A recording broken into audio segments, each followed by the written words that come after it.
बिबड्यांचा घाटा तयार करताना त्याची कन्सिस्टन्सी बघतात. घाटा हा खूप घट्ट असायला नको, नाहीतर तो थापता येणार नाही. जरुरीप्रमाणे गरम पाणी त्यात घालतात आणि त्यावर झाकण ठेवतात. थोड्या वेळानंतर झाकण काढतात आणि त्यावर असे बुडबुडे आलेले असतात. याला फोड फुटणे असे म्हणतात. आणि हे असे फोड फुटत असताना फुसफुस किंवा फटफट असा आवाज येतो.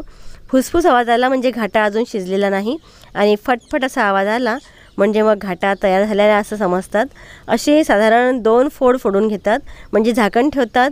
बुडबुडे आल्यानंतर एकदा छान हलवून घेतात, परत झाकण ठेवतात, परत बुडबुडे आले म्हणजे हलवून घेतात आणि नंतर मग घाटा तयार होतो. परत कन्सिस्टन्सी चेक करतात.